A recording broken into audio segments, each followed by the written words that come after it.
Hi, and welcome to the Zimplex podcasts. Today we'll be discussing nutrition, exercise, and overall health and support.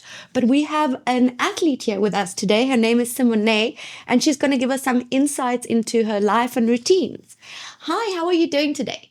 Thanks so much for having me. I'm good, thanks. And yourself? I'm good. Can you tell us a little bit about your background, your athletic missions? What do you do? And yeah.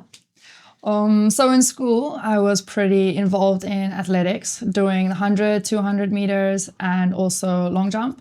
Wow. And with all of that as well, I ended up doing biathlon and went to... What is the biathlon? Which is swimming and running for the same event. And this was something that I pretty much excelled in, and where I really found a love for like sports mindset with nutrition along with your performance, because it's pretty much based on time and performance for, winning the medals.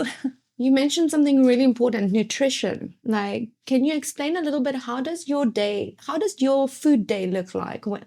Walk us through a food day when you're preparing for an event, and one when you're like trying to just maintain and keep your body healthy. I would say nutrition plays the biggest part in everything that I do in life, which also helps in the end with my mindset, because whatever you eat is also the way that you're going to feel. Now, when it comes to an event or a sports event or even a training event, I love to start my day off with a really good amount of carbohydrates and then also adequate amount of protein, which definitely is the most important for overall like muscle health, mental health. So I would start my day off with my favorite, which is overnight oats. Oh, nice. So this is like overnight oats with some added protein to that. I also love to add in some seeds for extra omega-3s and also some added proteins would be like something like yogurt, maybe adding to your overnight oats, or... I would use a protein shake. Okay. And sometimes I like to mix it up by actually making myself just normal oats, and I would mix some egg whites into that. And it can end up tasting like milk tart if you add some cinnamon to it, which is quite nice. That's interesting. That's a new one. I think I'm going to look up that one. Oats and egg whites. Okay. Yes. All right. And how does your dinner and your lunch look like? Well, let's start with lunch. I would try to hit about 30 to 40 grams of protein with every single meal that I have.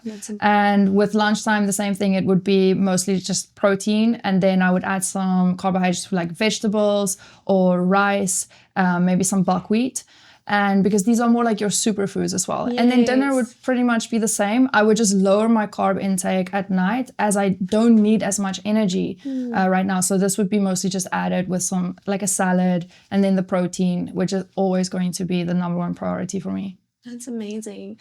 So you obviously try to get all your needs from your food as well. But as I'm sure, first of all, let's ask, what type of exercises, what type of sports do you do?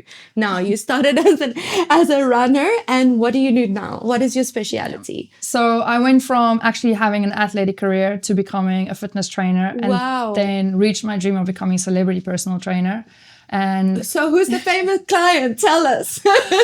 Well, if you can. Yeah, I would say Victoria's Secret model, which is Rosie Huntington. Wow, amazing. Yeah. So you've traveled all over the world. You're really like specialist on nutrition, about health and everything like that. So that's awesome. And with that, to answer your question, when it came about, coming from athletic background, I think in school, your teachers or usually your coaches, they try and do the best that they can, but not a lot of them are actually trained or really skilled in how to eat for performance and how to really maximize on that. And I've learned, like, from my experience from athletic background, now really focusing on strength training, which I feel is really important specifically for women. And so now I'm currently doing strength training. Can you tell us why? Why do you think strength training is so important for women? We all are going to go through it, and it's coming no matter what. But menopause is a real thing, and we know a lot of women that are struggling with that. And a lot of times as well, like osteoporosis goes hand in hand. Now, with strength training, we're helping our bodies to just maintain better when it comes to your everyday life. When you have more muscle fibers, you're also going to have a lot of better, like vital indicators of having a good amount of support for your immune system, specifically with the proteins that you're having to build the muscle. And this is a really important part for women to actually strengthen their bones and then also take care of the future that's coming. It's very true. I mean, we know also like because of our menstrual cycles and all of these things throughout our lives, it we are more likely. Also, pregnancy takes a lot of us during that time, takes the Yeah. calcium, the iron. So we women are more likely to have osteopenia, osteoporosis, and so weight training is something absolutely crucial. So thank you for sharing that. Yeah. Tell me a little bit about supplementation for you. What does that look like as a professional athlete?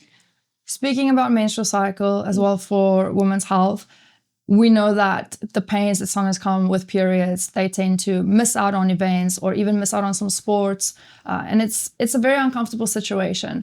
Now, something that I implement into my routine is to make sure that I'm always having enough omega-3s and zinc and magnesium, which these I would say are like the top 3 of the supplements that I always have with me when I'm traveling. I always make sure to have it in my travel bag as well, because omega-3 is going to help you to just remove the inflammation, as well as zinc, which is an anti-inflammatory and antioxidant. And along with the magnesium, because the best part about performance and how to actually get the best out of it is to navigate your sleep. And magnesium Absolutely. is a key factor for getting better sleep at night. 100%. I was just going to ask you about the role of sleep in terms of your performance.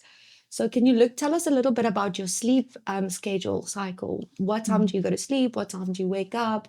How does your body feel with different times that you go to sleep, etc.?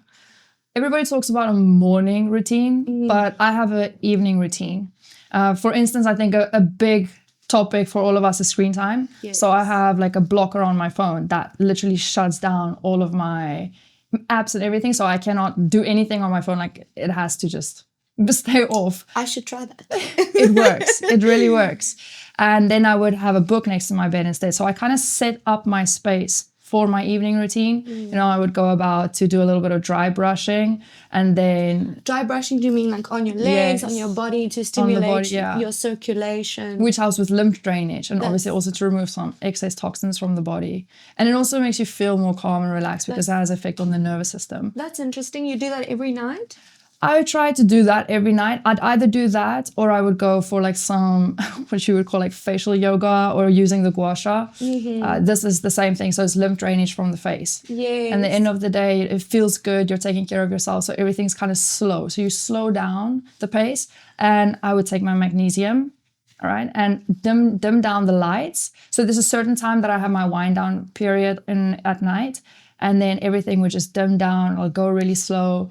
And it gets me ready to just, when my head hits the pillow, like I actually fall asleep. I'm not staying awake and overthinking, or I have too much energy in my body. So that's, I think like evening routine is so much better than the morning routine, because your evening routine sets you up for the morning routine.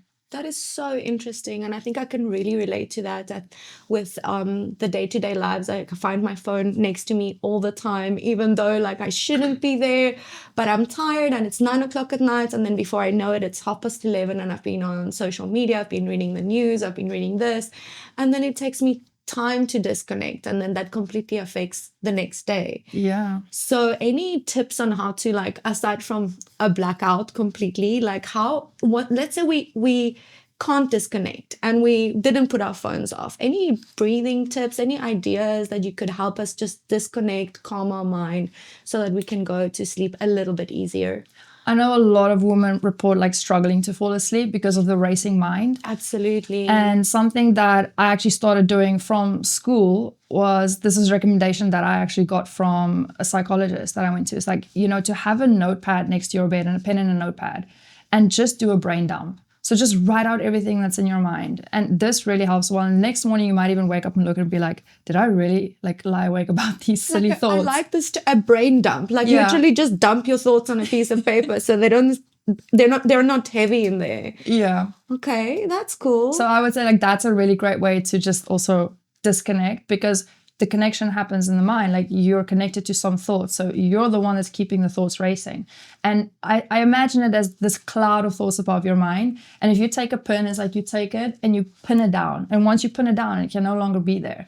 So taking it all out, getting that out of your system is a great way to just disconnect and be like, wow, like I actually don't need to be worried about this. Like it's here. If I need to take any more attention, like now it's on paper. Because the moment it's in your mind, you can just keep adding and adding like a snowball effect. That's so interesting. And that remuneration, what is that word? we talk about this. So, no, no, no. No, that's your money. Yeah, no, we've talked about just Rumination. just look it up on Google. What does the cow do? Like it is a psychological term for it. Like it's like chewing on grass. Cows chew on grass the entire day. So there's like a when you sit and you overthink and you overthink and you overthink and you overthink. There's a term for that. But I wanted to go back. Ruminate. I wanted to go back to it. So this brain dump is a great way to get rid of ruminating, right? So overthinking and overdoing and just not being able to disconnect. But I wanted to ask you, when you can't do that, how does that affect your performance as an athlete? Like, because you're talking about sleep, you're talking about this disconnecting, you're talking about really taking stock of yourself and taking care of yourself. And that drives your performance, right? That drives your athletic performance. So I'd be interesting to know how, when your mind is heavy, how does that affect your focus? How does that affect your performance, We recently saw the Olympics and the amazing athletes, how they showed up. And I specifically think about Simone Biles that spoke about, like doing the meditation and really having a lot of focus within her mind. So when you're not getting enough sleep at night and you're having a constant like overthinking or thoughts that are racing, the next day when you wake up, obviously from not sleeping well, your body didn't recover as well as it should, because we know that human growth hormone is what is happening at night to repair the body. So you're losing strength. But I think the most important part is the mindset. If you are tired, you are more prone to negative thinking. And when the negative thinking starts, that has a way bigger effect on your performance than what a fatigued body has. Because you can have a fatigued body and still have a strong mindset and you can push through, because it's always going to be mind over matter. And I think the greatest part is like how it affects the mental thinking. And in the lifestyle that we live in today, specifically with social media, instant gratification, we see a higher rate of depression than ever before, comparison syndrome that's kicking in. But those that are talking about stuff like meditation, breathing exercises, taking it slow, like we hear them and we're like, how can that help? Like, there's so much going on. I need to do this, I need to do that. Otherwise, I'm never going to get ahead. However, those are the people that get ahead in life because they understand that this is a mental game. It's not just about the physical, because you can surpass the physical if you actually have the right mentality and the right focus. And I want to say your belief in yourself, because with the negative thinking, you're constantly going to break yourself down, where negative self-talk is what holds most people back from their success. This is so empowering. I love hearing you. I think, I'm like listening here and thinking about all the things that I can learn and apply to my own life. So thank you so much for sharing. You're welcome. So being an athlete is not just about the physical. It's about the mental. It's about the spiritual. It's about understanding your body as one to really get it to that ultimate performance. So thank you so much for being with us today. Thanks so much for having me. Yeah, that was awesome. Thank you so much for tuning into this podcast. Please remember, if you've got any comments, questions, or suggestions, write to us. Also follow us on social media, TikTok, Instagram, YouTube, and Facebook. Yes. So thank you so much and see you next time.